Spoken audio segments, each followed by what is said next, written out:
Hi అండి. ఈరోజైతే నేను చపాతీ ఎగ్ రోల్ చేస్తున్నాను. ముందైతే ఒక చపాతీ కాల్చుకోవాలి. ఈ చపాతీ ఎగ్ రోల్ అయితే ఈవినింగ్ స్నాక్స్లోకి బెస్ట్ స్నాక్స్ అని చెప్పొచ్చు. పిల్లలైతే ఈజీగా తినేస్తారు వీటిని. చపాతీ మీద కొద్దిగా ఆయిల్ పోసి అటు ఇటు కాల్చుకోండి.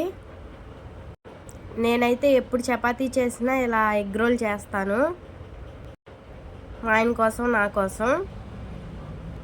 చపాతీ కాలిన తర్వాత స్టవ్ సిమ్లో పెట్టుకొని ఒక ఎగ్ని చపాతీ మీద వేసుకోండి. ఈ ఎగ్ని అయితే ఇలా స్ప్రెడ్ చేసుకోండి. ఇప్పుడైతే ఈ ఎగ్ మంచిగా ఉడికిపోవాలి.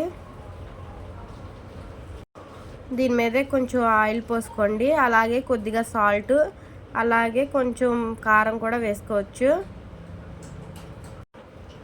ఇటువైపు ఫ్రై అయిపోయిన తర్వాత సెకండ్ టైప్కి టర్న్ చేసేసుకోండి. ఇక్కడైతే చపాతీ ఎగ్ రెడీ అయిపోయింది. ఇప్పుడైతే రోల్ చేసుకోవడానికి నేనైతే పెరుగులో ఉప్పు కారం కలిపి పెట్టుకున్నాను. సాస్ ఏం అవసరం లేదు, ఇదే సాస్ లాగా ఉండిద్ది. మంచిగా చపాతీ నిండా స్ప్రెడ్ చేసేసుకోండి.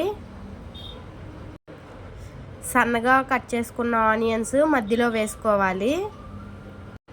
ఇంక ఇందులోనే క్యాబేజీ ఇంకేమన్నా ఉంటే కూడా వేసుకోవచ్చు.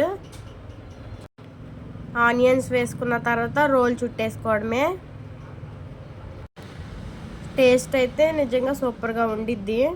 ఎప్పుడైనా మీరు ట్రై చేయకపోతే ట్రై చేయండి చపాతీ చేసుకున్నప్పుడు. వీడియో నచ్చితే తప్పకుండా లైక్ చేసి సబ్స్క్రైబ్ చేయండి.